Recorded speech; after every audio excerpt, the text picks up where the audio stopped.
Hello artists, I am going to show you how to take a ball of clay and make it into a pinch pot. I have a little bit of water, my hands, and a little hunk of clay, and I peeled off a little bit of extra clay to sit next to it. So the first thing you're going to do is put the ball of clay into a sphere. We're just trying to kind of roll it out.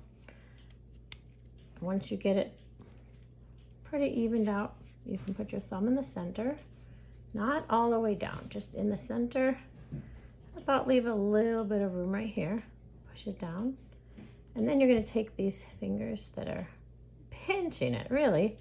Just going to go and hold the ball of clay in your hand and pinch, pinch. If you can see, I'm pinching the clay all the way around. The pinching actually is pulling the clay up. So I can even, this clay is a little dry, so I water it a little bit, not too much because then it just turns into goop or slime. And I'm going to pull the sides up. We want the clay to be even on all sides, so I'm pinching it up.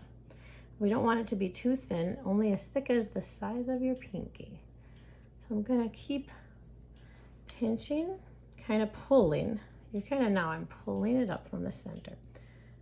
And the reason I didn't pinch all the way down is it would leave a total hole in this little pinch pot. And sometimes you can see my hand is holding the bottom and it's keeping it into a kind of rounded hole. And this is a good practice for learning the skills of trying to pull things up and then kind of smooth them out. And I kind of keep making sure that it's not too thin. If it was pinched really thin, you can tell. Like if I just pinched it really hard. Here, you can see how much thinner it is. It could lead to having a breakage. It could lead to drying faster and cracking. So I'm going to fold it back together and just kind of go through it again, smoothing it out, smoothing it out. And you notice I just put a little water from the lid on my hand. I'm not dipping this whole piece of clay into the water. It just makes it so sticky that it doesn't really want to be clay anymore. It wants to turn liquid form. So just a little bit to get the clay to smooth out. And once you figure it out, you might tap it onto the tabletop and smooth it. You can see, if you can feel the bottom of the table, you know that you have definitely pinch too much, and you can try again. But this is something that I like to start with because we haven't been in school to do clay every day at all for probably a long time. And it's really good to start with the basics. This is how we learn. We start with simple, basic skills. So the pinch pot method, once you figure it out, and if this is kind of the right size, you can kind of tap it down. When you tap it on the counter or the table, it's evening out the height of the pinch pot, so that kind of helps too. And I'm just using a little bit of water. Remember, I keep stressing, I have the water here, but too much water would not be a good thing. So you just kind of have to keep up a little bit at a time. Don't go too far, too advanced, or pouring too much at once. So once you have your pinch pot, you might think about taking that extra clay you had and rolling it into some kind of funny thing. It might be like an animal head. I love making cats or dogs, so I can pinch up ears and make a little face. And we have different little sticks to scratch with. Maybe I could scratch 2 eyes.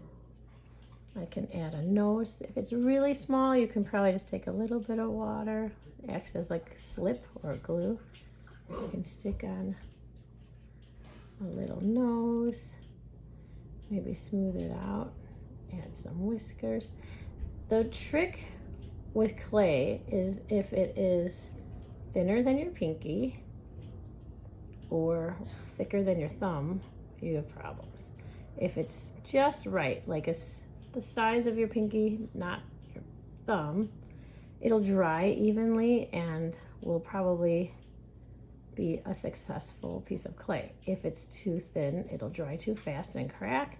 If it's too thick, it will never dry and it'll get too hard. And actually sometimes it'll be like hard on the outside and not on the inside, and it could crack anyway. So I don't know what I'm doing with this cat. But the next part is when you have pieces of clay to attach, like I want to put a kitty cat here, and I want to put his hands like little tiny paws on the sides, like this is his belly.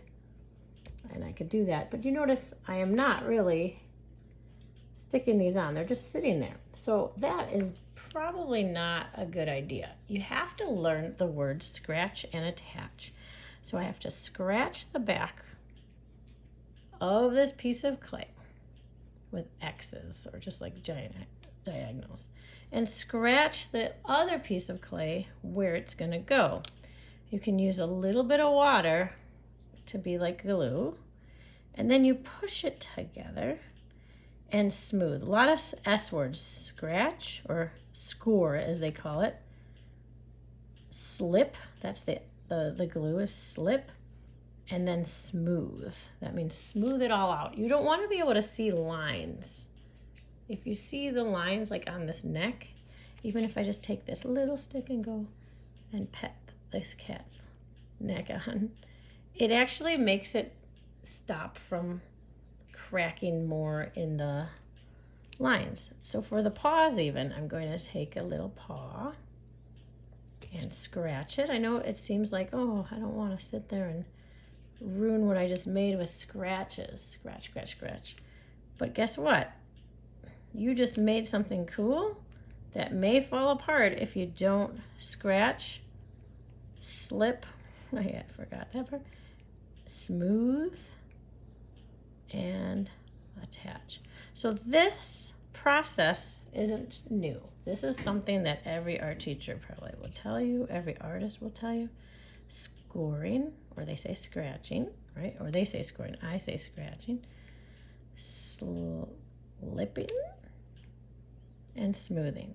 So now that I made this cat have hands or paws, baby paws, on this little pot, if I wanted to put the tail, this is always what gets me with kids. They want to make the tail and they want to make it long. So it'll go like this. Dun, da, da, da. It falls over. You kind of have to trick people to think it's a long tail. You can roll the coil and then scratch and attach it on just the same as we did the paws. So I wouldn't just leave it like this and think it's going to stay. I have to actually scratch, slip. And sometimes if the clay is wet enough clay, you don't have to do the slip. This clay kind of came a little bit drier. So I would say, yes, please use a little of the slip and then smooth it on.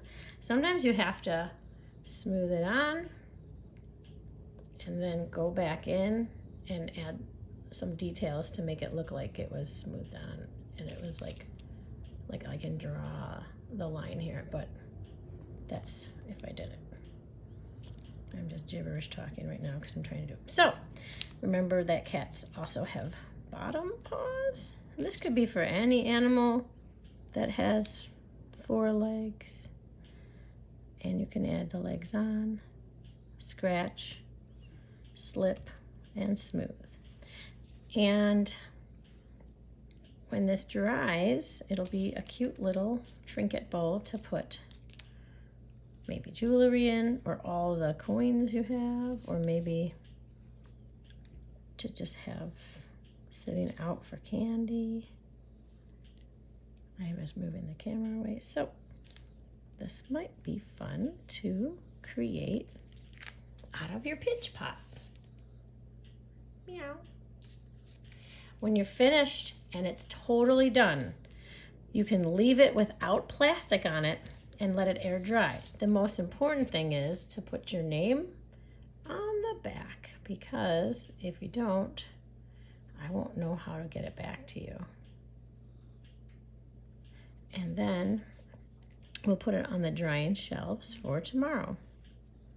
If it isn't finished, put it back in plastic wrap or bags and put it back in the bins that we're putting them in, and put it back on the shelf. Okay. Thank you, and I hope you have a great clay experience.